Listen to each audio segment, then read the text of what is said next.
Mungkin kita semua pernah merasa bahwa kita gagal, tidak layak dipakai Tuhan. Tapi apa yang dapat terjadi? Ternyata Tuhan dapat pulihkan segala sesuatu. Kita akan masuk dalam program Life Unlimited hari ini dan pelajari dari kehidupan Petrus. Mari kita masuk dalam program Life Unlimited.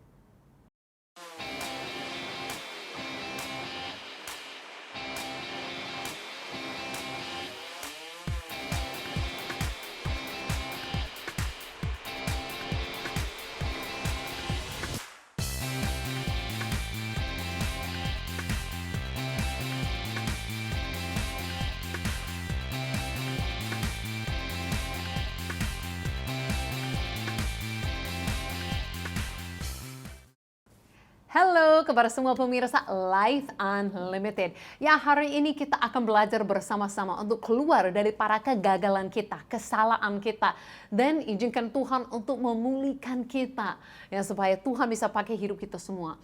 Tidak pernah ada orang yang begitu gagal, yang begitu bermasalah sampai Tuhan tidak dapat pulihkan. Bahkan hari ini kita akan belajar tentang kehidupannya Petrus. Nah, mungkin pemirsa yang setia katakan, tapi Susan, minggu lalu sudah belajar tentang Petrus. Betul sekali.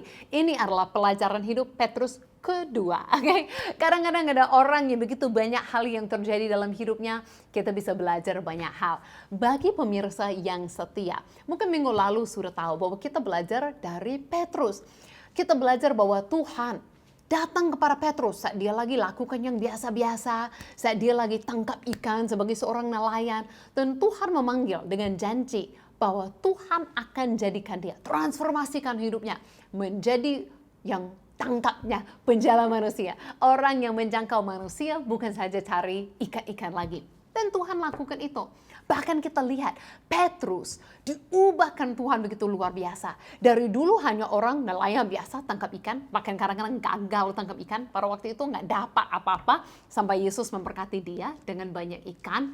Kita lihat bahwa Petrus ini diubahkan sampai satu hari di tengah badai mau berjalan di atas air, lakukan yang mustahil bersama dengan Yesus.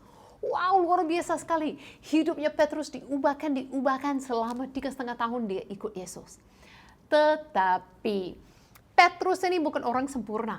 Nah, ini yang saya mau kita pelajari ya dalam program Life Unlimited ini. Bahwa memang kita memiliki hidup yang luar biasa.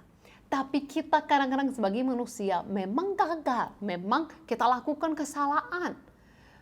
Petrus ini lakukan kesalahan sering katakan yang salah, sering gak ngerti maksudnya Tuhan. Oke, dia bukan sama seperti saya ya, orang yang cepat bicara nanti menyesal. Oke, Petrus memang seperti ini. Tetapi pernah ada satu kali dia benar-benar salah, menyesal sampai nangis berat-berat, sampai benar-benar rasa hancur. Kapan? Petrus pernah lakukan kesalahan begitu besar yang saya merasa pemirsa semua tidak pernah lakukan kesalahan sampai sebesar itu. Pasti semua mungkin sudah tahu ya. Kalau yang tahu kisah hidupnya Petrus tahu bahwa Petrus pernah menyangkal Yesus. Bahkan bukan saja di hari-hari biasa, tapi saat Yesus disalibkan.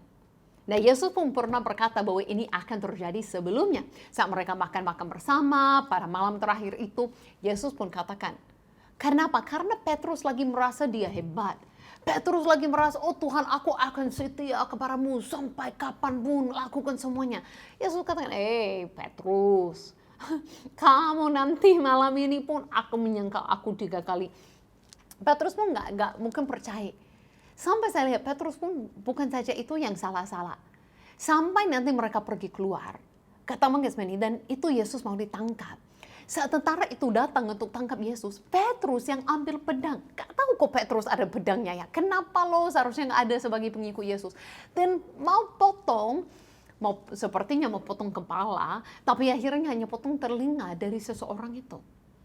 Dan bayangkan, ini kan bukan gerakan seperti ini Yesus. Yesus pun tidak mau seperti itu. Yesus pun harus sembuhkan orang ini lagi. Harus tempelkan lagi telinganya kepada kepalanya. Jadi Petrus memang sering salah. Tapi ini kesalahan yang terbesar. Daripada saya ceritakan, mari kita baca bersama-sama dalam firman Tuhan. Ini diceritakan dalam Lukas 22. Petrus menyangkal Yesus. Lalu Yesus ditangkap dan dibawa ke tempat itu. Nah, ke rumah imam besar. Dan Petrus mengikut dari jauh. Nah, Petrus artinya dari awal nggak langsung ikut dekat kepada Yesus. Yesus, aku di sini, aku bersama denganmu. Nggak dari jauh, tapi dia melihat apa yang terjadi. Nah, di tengah-tengah halaman rumah orang itu, mereka memasang api dan mereka duduk mengelilingnya. Nah, Petrus juga duduk di tengah-tengah mereka. Nah, dia sembunyi-sembunyi, dia nggak kasih tahu dia siapa, dia hanya duduk di situ karena lagi tunggu apa yang terjadi dengan Yesus, sambil kan mau hangat-hangat. Nah, seorang hamba perempuan melihat dia duduk dekat api. Dan dia lalu berkata, juga orang ini bersama-sama dengan dia. Nah, ingat, yang orang pertama mengatakan bahwa Petrus adalah orang bersama dengan Yesus. Bukan orang tinggi, bukan orang Romawi, bukan orang yang sanggup kasih hukuman, bukan orang siapa-siapa. Yang perhatikan bahwa ini Petrus adalah orang bersama dengan Yesus. Bukan artinya Petrus juga disalibkan. Cuman ini pengikutnya itu Yesus adalah seorang hamba perempuan. Artinya hamba, seorang yang benar-benar rendah dalam komunitas. Seorang yang benar-benar gak ada posisi, gak ada kuasa, gak ada yang bisa melakukan apapun kepada Petrus. Gak ada apa-apanya. Tapi Petrus pun jawab seperti ini, ayat 57. Tapi Petrus menyangkal, katanya, bukan, aku tidak kenal dia. Wah, bukan saja bukan pengikutnya, aku bahkan gak kenal dia. Itu yang pertama. Tidak berapa lama kemudian, seorang lain melihat dia. Berkata, engkau juga seorang dari mereka. Tapi Petrus berkata, bukan, aku tidak. Kedua kalinya. Dan kira-kira sejam kemudian, wah kita sangat jelas ceritakan semuanya. Ada orang lain berkata dengan tegas, sungguh orang ini juga bersama-sama dengan dia, sebab dia juga orang Galilea. Nah, ingat kan mereka lagi di Yerusalem. Kan tempatnya daerahnya beda. Jadi mereka tahu ini kan orang Galilea, pasti itu orangnya sama Yesus. Tetapi Petrus berkata, bukan, aku tidak tahu apa yang engkau katakan. Seketika itu juga, sementara dia berkata, berkokoklah ayam yang Yesus katakan akan terjadi. Ya, Petrus ini 3 kalinya. Aku tidak kenal. Aku tidak, bukan aku. Bahkan saya katakan, aku tidak kenal. Bukan itu. Dia benar-benar menyangka sekali gak bersama dengan Yesus. Gak kenal Yesus itu siapapun. Nah, ayat ini sangat menarik kepada saya. Lalu berpalinglah Tuhan. Berkata apa? Berpalinglah Tuhan memandang Petrus. Maka teringatlah Petrus bahwa Tuhan telah berkata kepadanya, sebelum ayam berkokok pada hari ini, engkau telah 3 kali menyangkal aku. Lalu dia pergi keluar dan menangis dengan sedihnya. Nah, ini benar-benar kegagalan Petrus. Orang yang baru beberapa jam sebelumnya makan dengan Yesus dan mau berjanji, Yesus, aku setia, aku akan mengikutimu, aku tidak pernah akan gagal, aku akan Tuhan. Beberapa jam kemudian benar-benar gagal total. Bukan saja di depan banyak orang, bukan di depan orang yang tinggi-tinggi, di depan orang yang gak ada kuasa sama sekali pun menyangkal dia, kenal pun, tahu pun siapa Yesus pun gak mau mengaku. Nah, ini benar-benar kegagalan Petrus yang sangat besar. Dia benar-benar salah kepada Yesus. Sampai Yesus pun memandang dia. Nah, banyak mungkin orang berpikir bahwa Yesus memandang dia dengan, Petrus engkau gagal. Aku percaya tidak. Karena Yesus pun sudah tahu. Bukan Yesus shock, terheran-heran, terkejut. Oh, Petrus menyangka aku. Yesus yang katakan itu akan terjadi. Tapi dia berpaling kepada Petrus. Saya merasa seperti kasihan sekali Petrus. Dia benar-benar melihat Petrus dalam kelemahan. Tidak berani pun menyangkal, berkata bahwa dia sama Yesus. Hanya menyangkal terus. Sayang sekali. Dan Petrus keluar menangis dengan sedihnya. Nah, apa yang kita bisa belajar? Bukan saya minta, harus jadi seperti Petrus. Sedih-sedihnya, nangis-nangis. Bukan. Kita harus tahu tapi sesuatu terjadi setelah itu. Petrus memang menyesal. Dia pun menyesal yang dia lakukan itu. Dia pun sedih atas apa yang dia lakukan. Itu awal yang baik. Tapi tidak cukup sampai di situ saja. Kadang-kadang orang menyesal, rasa salah karena kesalahan yang mereka lakukan. Tapi tidak buat mereka keluar. Menarik sekali bahwa Petrus pasti kenal betapa besar kasih setia Tuhan. Kenapa saya bisa katakan begitu yakin? Petrus pasti kenal kasih setia Tuhan. Karena Petrus tidak hanya sampai sedih-sedih dan merasa gagal dan seperti itu saja. Nah, ada 2 orang yang buat kesalahan malam itu cukup besar. Ada si Yudas yang menjual, mengkhianati Yesus. Dan ada Petrus yang menyangkal. Menurut saya ini, dua kesalahan ini sangat seperti besar, fatal ya, sangat besar sekali. Tapi Petrus sedih-sedih, nangis-nangis. Tapi nanti kita akan lihat saat ada kesempatan jumpa dengan Tuhan, dia lari kepada Tuhan. Sayang sekali si Yudas merasa salah, merasa sedih, dan mengakhiri hidupnya dengan bunuh diri. Jadi kita bisa lihat respon kita. Memang kita kadang-kadang lakukan kesalahan. Memang kadang-kadang kita pun lakukan sesuatu yang benar-benar gagal, salah. Kita jatuh dari para Tuhan. Tapi masih ada kesempatan. Oh hai, saya mau bicara kepada pemirsa siapa saya nggak tahu. Tapi kadang-kadang kita ini rasa salah, harus hati-hati. Rasa salah itu boleh sedih atas apa yang kita lakukan. Tapi jangan terus mengikuti perasaan itu sampai merasa nggak ada harapan, sampai merasa seperti Yudas. Kita harus bangkit kembali lagi percaya. Selalu ada kasih setia Tuhan. Selalu ada pengampunan dari Tuhan. Tuhan pun rela menerima kita. Bahkan bukan saja Tuhan rela menerima Petrus. Dia akan menjadikan Petrus menjadi pemimpin umatnya. Wow, dia akan memulihkan hidupnya dengan sempurna, dengan total. Makanya kita harus belajar bahwa jangan kita ikuti kesalahan itu dengan rasa salah terus. Boleh kita rasa salah, pastilah kita rasa salah. Tapi kita harus keluar dan lari kepada Tuhan. Jangan dalam rasa salah lari daripada Tuhan, itu Yudas. Kita mau menjadi seperti Petrus, dari kesalahan bangkit dan lari kepada Tuhan. Bahkan Petrus dengar bahwa Tuhan bangkit, dia lari. Dia lari. Sebentar lagi pun kita akan lihat kisah ini. Tapi sebelumnya saya mau kita masuk dalam lagu yang sangat tepat. Kasih setia Tuhan. Kasih setia Tuhan tak berkesudahan, tak habis-habisnya rahmat-Nya, selalu baru setiap pagi, baru setiap hari, besar kesetiaan-Mu. Kasih setia Tuhan tak berkesudahan, tak habis-habisnya rahmat-Nya, selalu baru setiap pagi, baru setiap hari, besar kesetiaan-Mu. Selalu baru setiap pagi, baru setiap hari, besar kesetiaan-Mu.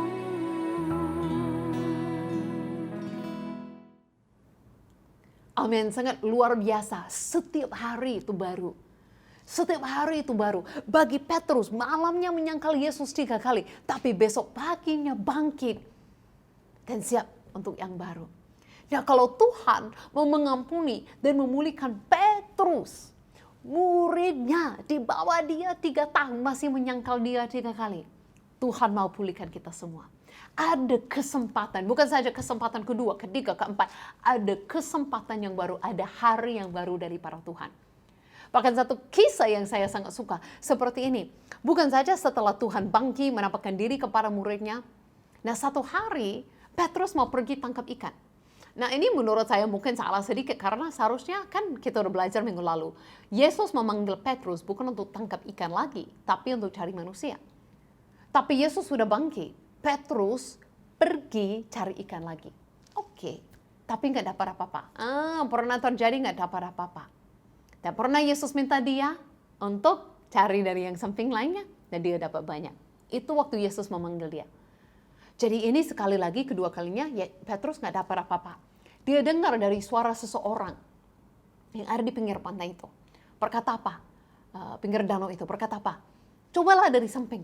Mereka coba banyak. Nah, pada saat itu dia tahu. Nah, mari kita lihat dalam Yohanes 21. Berkata bahwa banyak sekali ikannya. Ayat ke-7. Maka murid yang dikasih Yesus, itu Yohanes, berkata kepada Petrus, itu Tuhan. Ketika Petrus mendengar bahwa itu adalah Tuhan, maka dia mengenakan pakaian, sebab dia tidak berpakaian, lalu terjun ke dalam danau. Nah, berkata murid-murid yang lain yang bawa ikannya, siapkan perahunya, bawa itu ke pinggir danau. Tapi lihat ini, Petrus yang menyangkal Yesus, kesalahan begitu besar. Waktu dia tahu itu Yesus datang kepadanya, dia tidak lari malu daripada Yesus. Justru terbaliknya, Petrus tahu itu Tuhan mau datang jumpain aku. Dia semangat lari kepada Yesus. Wow, ini luar biasa sekali. Hai pemirsa, saya mau katakan kepada kita, kalau kita pernah jatuh dalam dosa, kita pernah jatuh dalam kesalahan, kita pernah jatuh dan merasa gagal terhadap Tuhan. Kabar baiknya bagi kita hari ini adalah kita belajar dari kehidupan Petrus. Jangan lari dari para Tuhan, tapi lari kepada Tuhan. Karena kalau kita lari dari para Tuhan, mau ketemukan pengampunan di mana? Mau dibenarkan bagaimana? Kalau hanya itu ada di dalam Yesus itu sendiri. Jadi saat kita dalam kesalahan dan kegagalan, solusi hanya satu. Bangkitlah dan lari kepada Yesus. Nah, bukan secara fisik lari, bukan. Maksud saya secara jiwa kita melekatlah kepada Tuhan. Carilah Tuhan. Jangan malu-malu dari para Tuhan. Berdoalah, datang kembali berbicara kepada Tuhan. Dia menanti-nantikan kita. Tuhan, saya percaya senang sekali lihat Petrus yang kesalahan besar. Lompat terjun ke dalam danau, begitu semangat mau yang duluan jumpa dengan Yesus. Dia semangat, dia lari kepada Yesus. Dan ini benar. Karena kita lihat Petrus sampai jumpa dengan Yesus. Yesus tidak jumpa dia dengan pukul-pukul. Yesus jumpa dia dengan hal yang luar biasa. Daripada saya duduk di sini ceritakan hal ini, saya mau membawa pemirsa ikut dengan saya ke pinggir Danau Galilea, pas di tempat itu di mana Yesus berdiri, namanya Tabga, untuk kita ceritakan kisah ini dari tempat itu.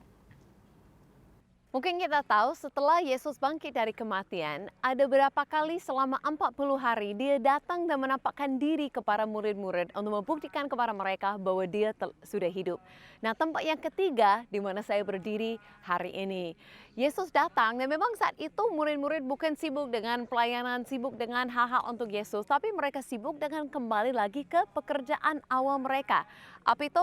Tangkap ikan sebagai nelayan. Jadi karena itu saya ada pas di samping Danau Galilea hari ini.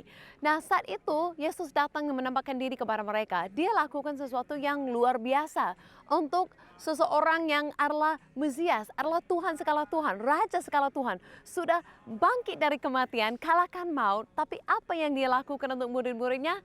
Dia masak sarapan untuk mereka.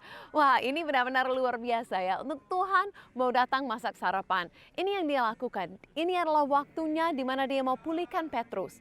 Mungkin kita ingat hanya berapa hari sebelumnya, Petrus menyangkal Yesus. 3 kali pun menyangkal Yesus. Menyangkal dan katakan dia tidak kenal, dia tidak ada bersama dengan Yesus. Tapi saat Yesus datang, dia tidak datang untuk marahin Petrus. Tapi yang pertama yang dia lakukan adalah memberkati pekerjaan Petrus dengan banyak sekali ikan. Baru dia ambil ikan itu, masak sarapan, kasih dia sarapan. Dan yang ketiga yang dia lakukan adalah berikan kesempatan untuk Petrus untuk bukan menyangkal lagi ketiga kali, tapi untuk mengaku kasihnya kepada Tuhan. Jadi saya lihat di sini Tuhan sangat luar biasa dalam caranya untuk setiap orang. Dia sangat-sangat tahu, mengerti kita, dan dia sangat peduli akan kita. Bahkan dia mau datang dan melayani mereka untuk pulihkan mereka kembali. Dan Petrus bukan saja kembali sebagai murid Yesus, ikut dia, tapi bahkan menjadi kepala dari gereja dan lakukan banyak hal yang luar biasa. Saya sangat bersyukur kita bisa punya Tuhan yang seperti ini. Wow, betapa indahnya, betapa luar biasanya. Yesus memberkati mereka dengan ikan. Terus Yesus ambil ikan itu dan memasak sarapan dan kasih itu kepada mereka. Yesus yang baru bangkit dari kematian. Yesus yang suruh menjadi Mesias dan Juru Selamat. Yesus yang sudah mati bagi dosa kita, bangkit dari kematian. Yesus yang adalah Tuhan. Dia melakukan apa kepada Petrus? Dia tidak datang dengan pukul-pukul, dia datang dengan masak sarapan. Dia seperti bangun hubungan kembali, menunjukkan kasih sayang, menunjukkan dia pun melayani Petrus kembali. Itu luar biasa. Dan kalau kita tahu kisahnya bukan sampai di situ saja. Di situ dia mulai bahas-bahas dengan Petrus. Dia mau berkata kepada Petrus, apakah engkau mengasihi aku? Dia tanya 3 kali, dia berikan 3 kali kesempatan untuk Petrus mengaku kasihnya. Di mana dia pernah gagal 3 kalinya menyangkal, sekarang dia ada kesempatan untuk mengaku kasihnya kepada Tuhan. Petrus dipulihkan. Dengan Yesus pun meminta ini, untuk dia menggembalakan domba-domba. Artinya di situ Tuhan memberikan kepada dia posisi untuk menjadi pemimpin. Untuk Tuhan akan percayakan umatnya kepadanya. Dari orang yang baru salah total. Saya merasa kalau ada pemirsa yang tahu kesalahan Susan, kalau Susan pun Hoover ini pernah menyangkal Yesus. Memang belum, tapi kalau pernah terjadi, mungkin gak ada yang mau nonton programku lagi. Ya kan?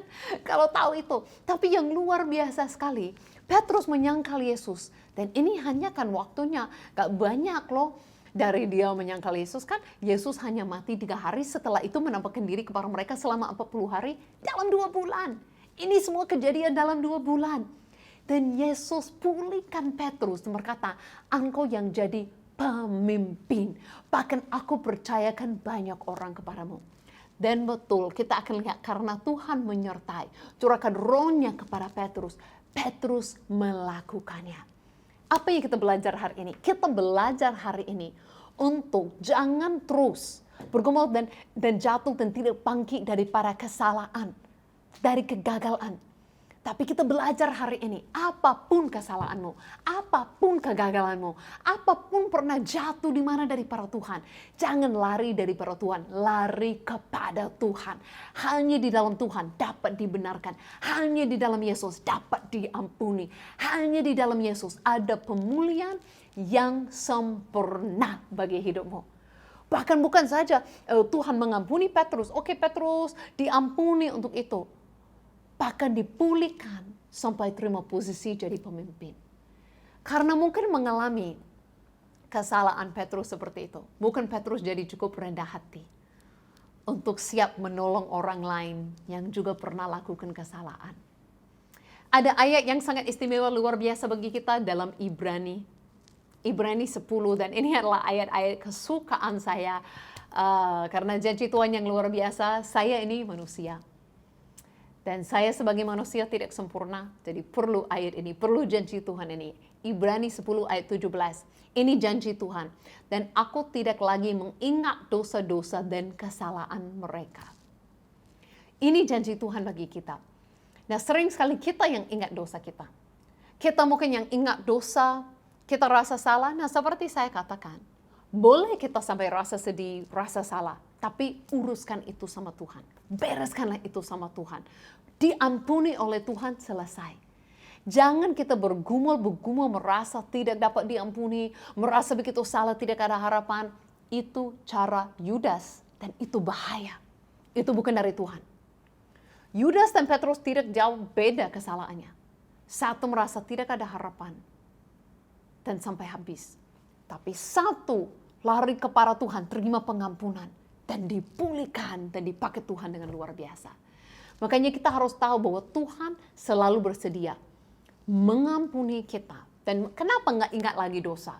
Karena kalau saya ingat dosa, saya ingat kesalahan, masih rasa salah, mungkin saya jatuh lagi dalam dosa itu. Tapi rencana Tuhan luar biasa. Tuhan mau mengampuni kita, begitu sempurna pengampunannya. Sampai kalau kita bisa tinggalkan dosa itu dan tidak melakukannya lagi. Tuhan mau pulihkan kita dari kegagalan kita, sampai kita tidak akan jatuh dalam kegagalan itu lagi. Itu kasih Tuhan yang benar. Bukan Tuhan mau mengampuni kita terus dari kesalahan yang sama. Dia mau lebih daripada itu untuk hidup kita. Dia mau kita bisa bangkit dan keluar daripada itu dengan kuasanya yang ajaib bagi kita. Bahkan dalam ayat-ayat berikut, ayat 19 pun berkata seperti ini. Jadi, kalau sudah ada pengampunan dari Tuhan, Tuhan tidak ingat kesalahan dan dosa kita lagi. Jadi, ini kesimpulannya, ini hasil daripada itu. Jadi saudara-saudara, oleh dari Yesus, kita sekarang penuh keberanian dapat masuk ke dalam Tempat Kudus. Karena ia telah membuka jalan yang baru dan yang hidup bagi kita melalui tabir, yaitu dirinya sendiri. Kita sekarang berani datang kepada Tuhan. Kenapa? Karena Yesus sudah jadi korban yang sempurna bagi kita. Karena Yesus sendiri telah ambil hukuman mati bagi kita. Karena Yesus yang sempurna telah dijadikan dosa supaya kita dibenarkan. Kenapa kita berani datang kepada Yesus saat ini? Karena kita tahu di dalam Yesus ada pengampunan, ada pemulihan yang kita cari. Jangan coba cari dari diri sendiri. Jangan coba lari daripada Tuhan. Lari kepada Tuhan. Ini untuk orang yang belum pernah percaya kepada Yesus. Inilah harinya. Ini untuk orang yang sudah percaya kepada Yesus, tapi jatuh dan merasa tidak bangkit lagi dan tidak tahu apakah diterima Tuhan lagi. Inilah firman Tuhan untuk kita semua hari ini. Ini semua yang kita semua perlu tahu. Bahwa jadi sekarang ini, oleh karena ada Yesus, kita penuh keberanian. Seperti Petrus. Dia tahu itu Tuhan, dia lompat keluar dari kesalahannya. Dia terjun dalam air. Dia pun datang dengan semangat kepada Yesus. Wow, tidak ada harus bergumul terus dengan rasa malu sembunyikan diri dari Tuhan. No, tidak pernah akan keluar dengan cara seperti itu. Itu bahaya dari si Yudas. Tapi kita belajar dari Petrus. Belajar bahwa Yesus itu baik. Seperti Yesus pun masak sarapan untuk dia. Wow, Yesus pun mau datang kepadamu dengan surprise kejutan kasihnya hari ini. Mari kita berdoa. Tuhan, saya berdoa untuk setiap orang pemirsa Life Unlimited hari ini, bahwa mereka akan sadar akan kasih-Mu, pengampunan-Mu yang besar bagi mereka. Engkau sanggup pulihkan. Mereka sudah jatuh dalam kesalahan, kegagalan, lubang yang begitu besar Tuhan. Tapi kasih-Mu dapat terjun ke dalam, bangkit mereka, bawa mereka berani lari kepadamu. Engkau yang mengampuni, Engkau yang membenarkan. Engkau yang dapat transformasikan mereka, ubahkan mereka, pulihkan mereka, sampai mereka pun jadi berkat bagi orang lain. Terima kasih Yesus, Engkau yang dapat lakukan ini semuanya, dan semua kemuliaan kepadamu. Terima kasih untuk kasih-Mu. Di dalam nama-Mu kami berdoa. Amin. Amin. Kalau firman Tuhan hari ini menolong pemirsa, ada yang merasa seperti mau lari kepada Yesus, sebelumnya lari daripada Yesus, tolong hubungi kami. Ada tim call center, hubungi kami, ceritakan kepada kami apa yang dialami. Setiap minggu, setiap bulan saya terima laporan-laporan, kesaksian daripada pemirsa Life Unlimited yang mengalami Tuhan dengan seperti ini. Bahkan kemarin saya terima ada yang dari seorang bapak di NTT. Keponakannya sakit, muntah-muntah dan batuk-batuk. Bukan hal kecil, tapi bagi dia besar. Besok harinya dikabari keponakan sudah sembuh. Tuhan pedulikan semua. Besar atau kecil. Kami pun ingin tahu. Kami mau tahu apa yang Yesus lakukan dalam hidupmu. Dan kalau hari ini mau rasa bahwa bangkit kembali dipulihkan dengan Tuhan, hubungilah kami. Kalau hari ini mau lebih lagi berdoa dan terima Yesus, hubungilah kami. Tim kami menanti-nantikan kabar daripadamu pemirsa Life Unlimited. Dan saya Susan Hoover, kita akan jumpa lagi minggu depan di program Life Unlimited ini.